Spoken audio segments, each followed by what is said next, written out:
بسم اللہ الرحمن الرحیم۔ ایک تاریخی قصے کے ساتھ حاضر ہیں۔ تقریباً 1 صدی پرانا قصہ ہے۔ برطانیہ کی آرمی میں ایک کرنل تھا، کرنل نیڈو۔ وہ کسی اہم سرکاری ذمہ داری پر لندن سے ہندوستان آیا تو اس نے واپسی سے قبل میجک آف انڈیا کے مشاہدے کا فیصلہ کیا۔ مزاج درویشانہ تھا، چنانچہ ایک عام سیاح کی حیثیت سے یہ سیاحت کے لیے نکل کھڑا ہوا۔ ہندوستان کے مختلف شہر، قصبے اور تاریخی مقامات سے ہوتا ہوا آخر گلمرگ جا پہنچا۔ اس وادی کے حسن نے اس کی آنکھیں خیرہ کر دیں۔ لوگ بتاتے ہیں کرنل نیڈو کو وہ جگہ اتنی پسند آئی کہ وہ ہفتوں وہیں پڑا رہا۔ سارا دن کچے پکے راستوں، پہاڑی جھرنوں، آبشاروں اور دھند میں لپٹے درختوں کی تلاش میں گھومتا رہتا۔ ایک روز عجیب واقعہ پیش آیا۔ جب وہ گلمرگ سے باہر کسی کچی پگڈنڈی پر حیران پھر رہا تھا تو ایک گنوار گجر لڑکی اس سے آ ٹکرائی۔ اس ٹکراؤ نے وہی کام کر دکھایا جو پٹرول کے ڈرم میں ماچس کا شعلہ دکھاتا ہے یا تپتے توے پر گھی کی بوند دکھاتی ہے۔ کہنے والے کہتے ہیں کرنل نیڈو اس معمولی سی لڑکی کے لیے پاگل ہو گیا، نوکری سے استعفیٰ دے دیا، لندن کے مضافات میں اپنی وسیع جاگیر سے دستبردار ہو گیا اور سارے پرانے یار احباب چھوڑ دیے۔ عشق آگے بڑھا تو اس نے لڑکی کے ورثاء سے رشتہ مانگ لیا، لیکن لڑکی کا قبیلہ جو تھا وہ گجر قبیلہ تھا اور گجر قبیلے کی شرطیں بڑی کڑی تھیں، پر نیڈو بھی اس لڑکی کے لیے ہر عذاب جھیلنے کو تیار تھا۔ چنانچہ اس نے سوٹ کی جگہ پسینے میں بھیگا بدبودار فرن پہنا، گوجری زبان سیکھی، کلمہ پڑھ کر مسلمان ہوا، بھیڑ بکریاں چرائیں، لکڑیاں کاٹیں، چارے کے گٹھے اٹھائے، جنگلی ریچھوں سے کشتی کی، مقامی نوجوانوں سے گتکا کھیلا اور سیاہ اندھیری راتیں جنگلوں میں گزاری۔ تب جا کر قبیلے کی ریت رسموں میں اس اجنبی کی گنجائش پیدا ہوئی۔ یوں نیڈو اور وہ گجر لڑکی ایک طویل آزمائش کے بعد یکجان ہوئے، شادی ہوئی، 2 سال بعد ایک بیٹی پیدا ہوئی۔ کرنل بندہ سمجھدار تھا، اس نے پوری زندگی بھیڑ بکریاں پالنے کے بجائے بھیڑ بکریوں کا کاروبار شروع کر دیا۔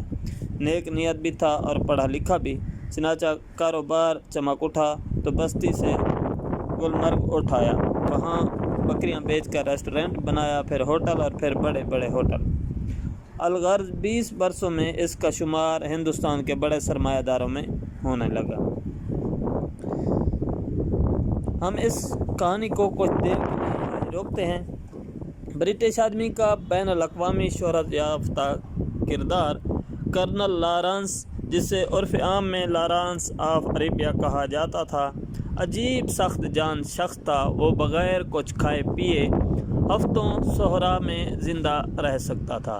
0 درجے سے نیچے جہاں پانی برف بن جاتا ہے وہ ننگ دھڑنگ گھنٹوں کھڑا رہ سکتا تھا، تیز بہاؤ کے الٹ گھنٹوں تیر سکتا تھا۔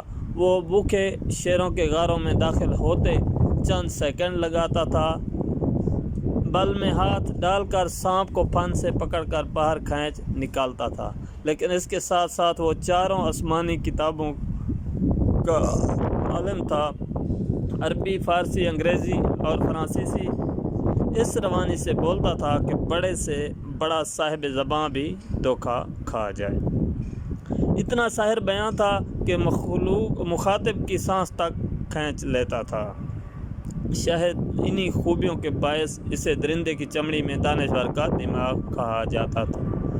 کرنل لارنس جب ترک سلطنت کو کچل کر ڈیزرٹ آف ڈیتھ سے واپس لوٹا تو اسے کمانڈر کی طرف سے فوراً ہندوستان پہنچنے کا حکم ملا۔ وہ اگلے ہی روز دلی روانہ ہو گیا، جہاں نیا حکم اس کا منتظر تھا۔ قصہ مختصر، جب وائسرائے کے محل میں داخل ہوا تو وائسرائے نے اس کا اس طرح استقبال کیا جس طرح بڑی قومیں اپنے ہیرو کا استقبال کرتی ہے۔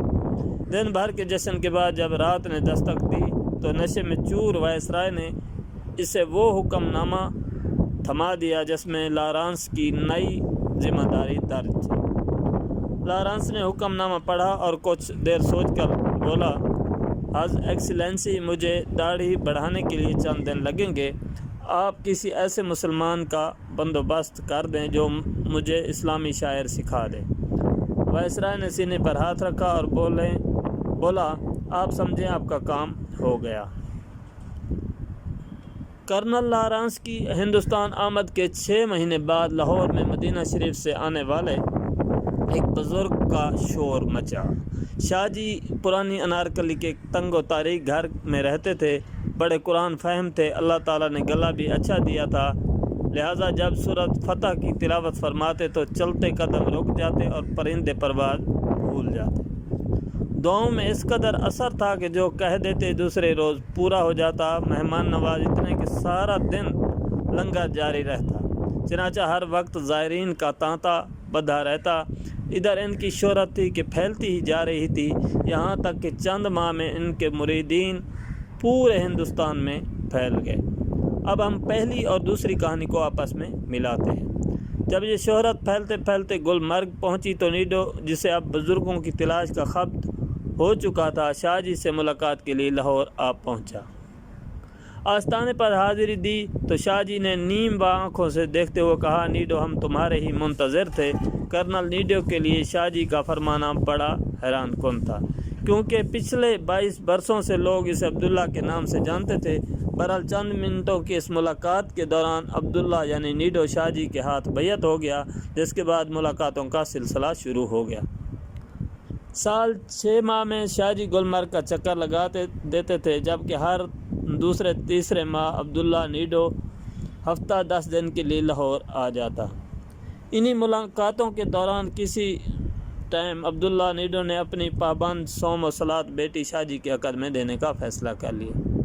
شاہ جی سے عرض کی گئی تو شاہ جی نے اس نیک کام کے لیے فوراً حامی بھر لی۔ یوں چند روز میں عبداللہ نے اپنی بیٹی عین سنت کے مطابق 2 کپڑوں میں شاہ جی سے بیاہ دی۔ شاہ جی کی شادی کے 2 ہفتے بعد جب عبداللہ لاہور آیا تو بیٹی نے اس کے پاؤں میں گر کر رونا شروع کر دیا۔ عبداللہ پریشان ہو گیا۔ بہرحال قصہ مختصر، بیٹی نے باپ کو بتایا کہ شاہ جی کے بھیس میں یہ شخص لارانس آف عربیہ ہے، جو مسلمان نہیں یہودی ہے اور مسلمانوں میں فرقہ واریت کا زہر پھیلانے کے لیے ہندوستان آیا ہے۔ عبداللہ یعنی نیڈو فوراً شاہ جی کے حضور حاضر ہوا، جہاں دونوں کے مابین تکرار ہوئی، جس میں لارانس آف عربیہ نے نہایت ڈٹھائی سے نہ صرف سارے الزامات تسلیم کیے بلکہ کہا جو کرنا ہے کر لو قسم کی دھمکی بھی دے ڈالی۔ قصہ مختصر، لڑکی کو اندر بند کر دیا گیا، عبداللہ کو دھکے دے کر بھگا دیا گیا اور شہر میں مشہور کر دیا گیا عبداللہ ملحد ہے، جو شخص اس کو جہاں دیکھے فوراً قتل کر دے۔ قصے کو مزید مختصر کرتے ہیں، یہ عبداللہ یعنی نیڈو رستم زماں گاما پہلوان کے پاس گیا اور اسے ساری کہانی سنائی۔ گاما پہلوان ہونے کے ساتھ ساتھ سچا عاشق رسول صلی اللہ علیہ وسلم بھی تھا۔ وہ فوراً اپنے پٹھوں کے ساتھ اسی وقت پرانی انارکلی پہنچا، شاہ جی کو گریبان سے پکڑ کر باہر لایا اور تھڑے پر کھڑے ہو کر لارانس آف عربیہ کو پاؤں سے پکڑ کر الٹا لٹکا دیا اور اعلان کیا، جب تک یہ شخص عبداللہ کی بیٹی کو طلاق نہیں دیتا یوں ہی لٹکا رہے گا۔ الغرض چند گھنٹوں کی کوشش کے بعد شاہ جی نے سینکڑوں لوگوں کی موجودگی میں نہ صرف اپنے سارے گناہوں کا اعتراف کیا بلکہ عبداللہ کی بیٹی کو بھی آزاد کر دیا۔ بعد ازاں یہ لڑکی شیخ برادری کے ایک گورے چٹے نوجوان عبداللہ سے بیاہی گئی۔ اللہ تعالیٰ نے بعد ازاں اس شیخ لڑکے کو بڑی عالمگیر شہرت اور عزت سے نوازا۔